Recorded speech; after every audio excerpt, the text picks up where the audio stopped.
Bismillah, alhamdulillah, salatu salam, sallallahu alaihi wasallam. Assalamu alaikum wa rahmatullahi wa barakatuh.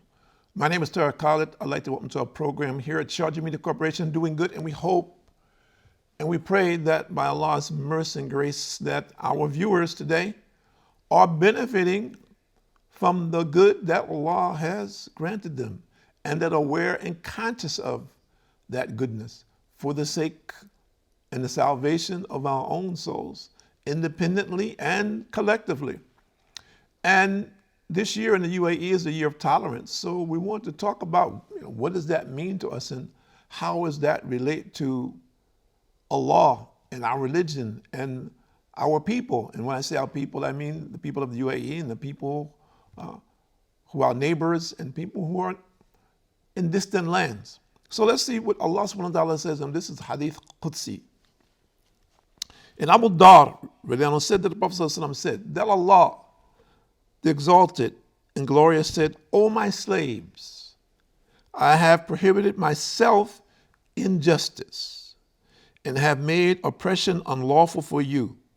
So do not oppress one another. So let's just start with that. If we're talking about being tolerant with one another, how can we oppress others? And we need to look at that, and I'm not going to go into definitions specifically, but if we're just to look at oppression in relationship to the conditions that we find people in 2019. And for those of you who are looking at this program, first let's look at ourselves. Are we oppressing anyone? If you're married, or you're oppressing your wife, if you're a parent, or you're oppressing your children, or if you have siblings, are you oppressing one of your siblings, or as a child, are you oppressing your parents? And of course, people say, oh, well, there are many factors in relationship to that. What do you call oppression? And of course, this can be identified based on your society and your understanding and your language and so forth and so on. But if we just say generally that you are taking advantage of someone else's rights, you're not giving them their rights, and you're imposing yourself on them. Let's just say minimally, you're imposing yourself on another person, and you're not giving them their rights, and if you can, you're taking away their rights. And of course, we know that this is going on globally and on many different levels. So the danger, we need to look at the danger of this. If we're talking about tolerance, then part of that is enduring the differences that we see among ourselves. And I'm talking about the creation of Allah. All of us as human beings, whether it be white and black, or tall and thin, or fat and thin, or tall and short, or a person who has eyes one way or eyes another, eyes are distinct and different than others, hair, difference in hair, whatever the differences that people, intelligent and people who are ignorant in relationship to what we call general knowledge, people who have knowledge of Islam and people don't have knowledge of Islam, all of those differences, positive and negatives that we see in modern society, if we look at that, the person who has the upper hand, should he oppress the person who is below him in one way or another, for lack of a better description? Because that person who he identifies as being of lower status than him may actually be of higher status to Allah. And Allah knows best, because Allah knows the hearts of the people. We can only see the conditions of the people. We can only see that physical existence. We do not know the relationship that any individual has with Allah, or how Allah elevates him, or how Allah is punishing him. We don't know that. Only Allah knows that. And we do not know what his condition will be when he comes before Allah on the Day of Judgment. He may be a person who committed many sins, and Allah might forgive him. You might be a person who, as far as we see, has lived a very righteous life. But there's something that people don't know that you have done that Allah will punish you for. So we always have this balance, and that balance should humble us. It should humble us, and it should make us more tolerant, more patient, because we're looking at ourselves and we're worrying about what will my condition be in my next existence, the grave? When I go to the grave, what will be my condition? What will be my set of circumstances? What will be there with me? Only my deeds. And I will have to account for those deeds and actions. So let's go on to the next point. O my slaves, all of you are liable to err, except the one whom I guide on the right path. So seek guidance from me, so that I will guide you to the right path. Now, people say, okay, brother, well, what is the right path? And one person says, well, I'm following Moses. Another person says, I'm following Jesus. We says, okay, fine. Another one says, I'm following Muhammad. These are paths, and some people say, well, these paths all lead to God. So the question comes, when Allah is talking about follow the path, what path is he talking about following? What path has he decreed for the people who say that they're believers? The people who say that they believe in the one and only God. What path is that decreed? And it is really very simple. Of course, but we have complicated it. Meaning mankind. We have complicated it.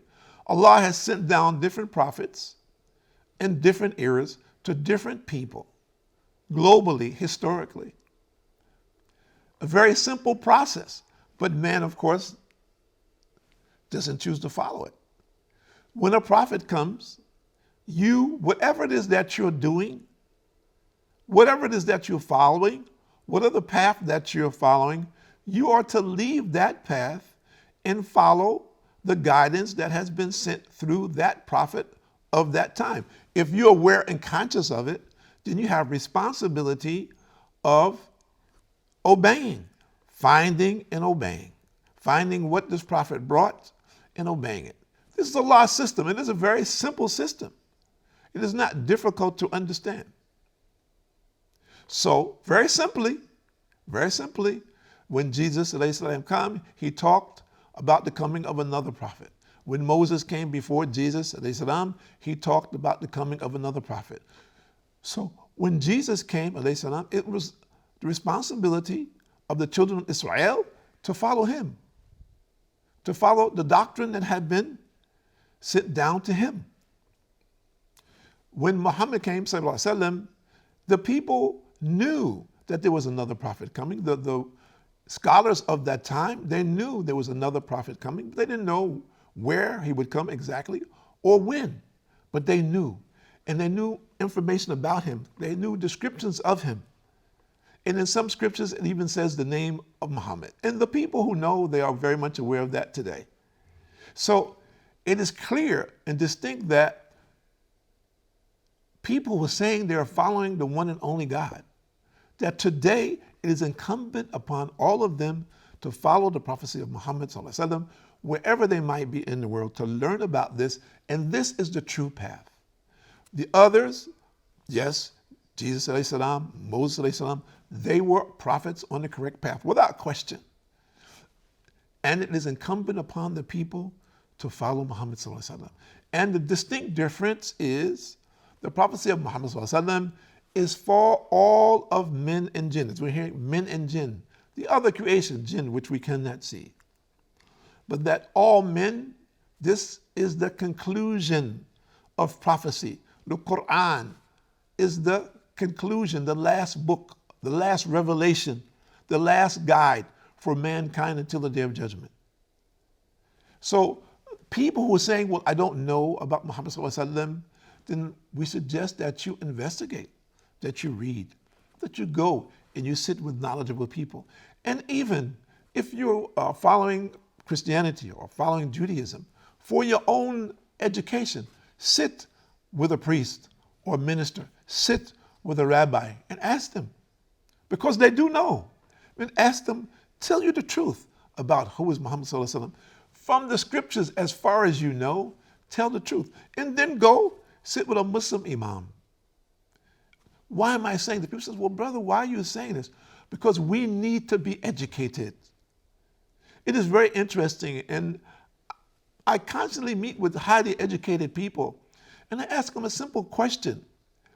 Can you have a doctorate in a particular discipline and be highly intelligent in that discipline and recognized in that discipline, but yet and still be ignorant about your eternity? Is that a balance in your life? That all that you know and all that you're doing is only relevant to your present existence? That this is the balance of your knowledge is only limited to this, when we all know that time will continue forever.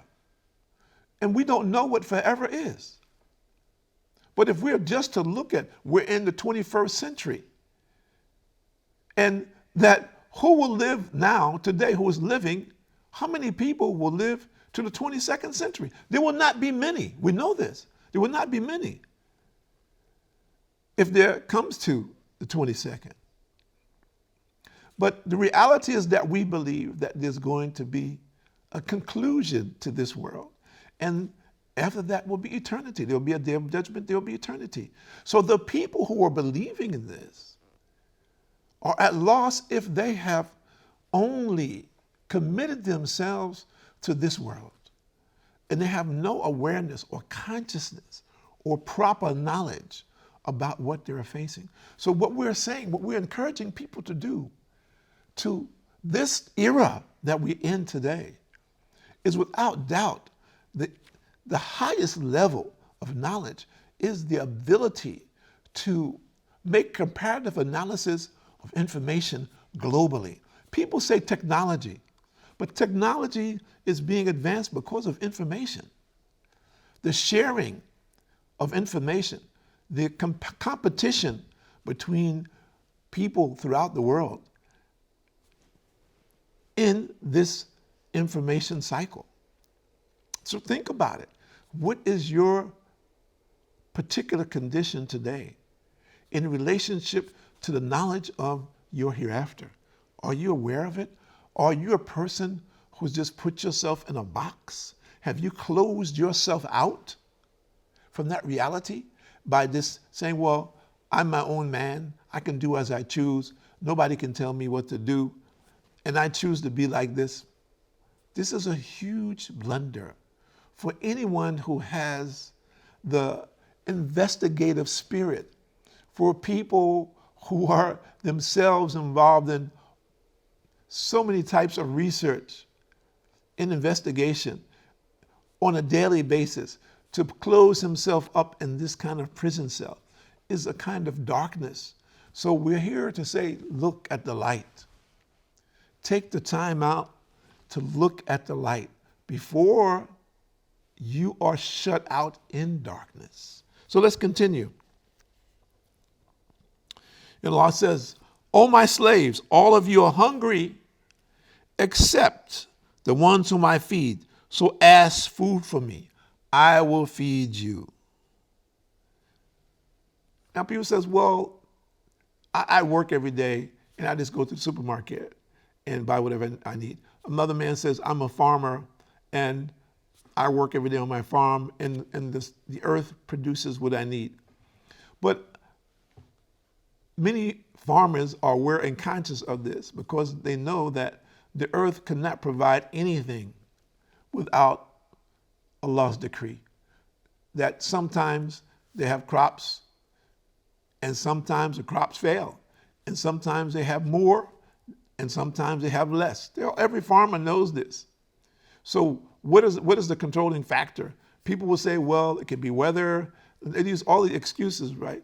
Oh, it could be that insects. It could be a lack of water, so forth and so forth. It could be the farmer's lack of ability or skills of knowing and knowledge of farming. It could be he hasn't rotated his crops properly, and on and on and on and on. People will use all of these excuses.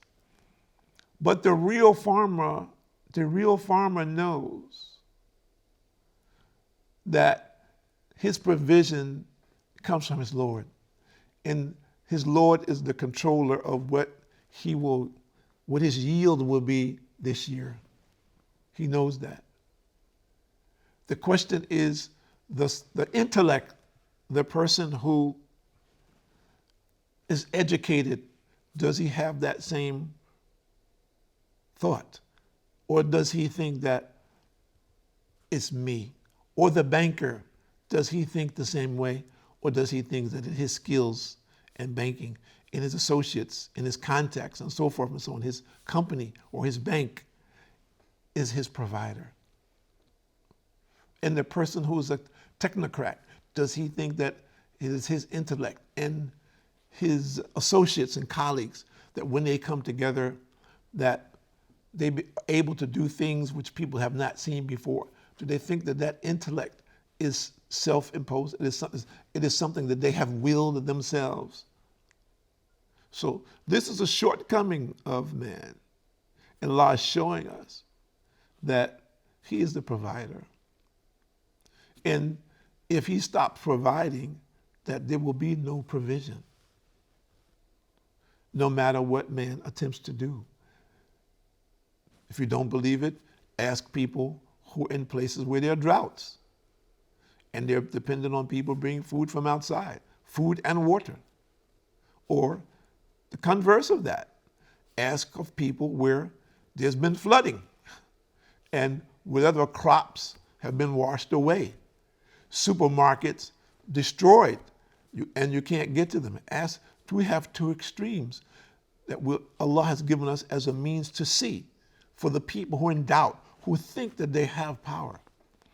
And this also becomes a challenge for those who have to use what they have to help those who have not.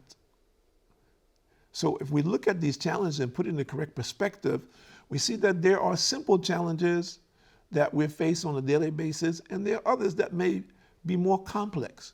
But yet and still, it is important and essential for us to be patient, to be among those who believe, and to be tolerant of others and have the concern for humanity as a whole. My name is Tariq Khalid. I'd like to thank you for joining us here at Sharjah Media Corporation on Doing Good, and we hope and we pray by Allah's mercy and grace that you have gotten some good from this program. Assalamu alaikum wa rahmatullahi wa barakatuh.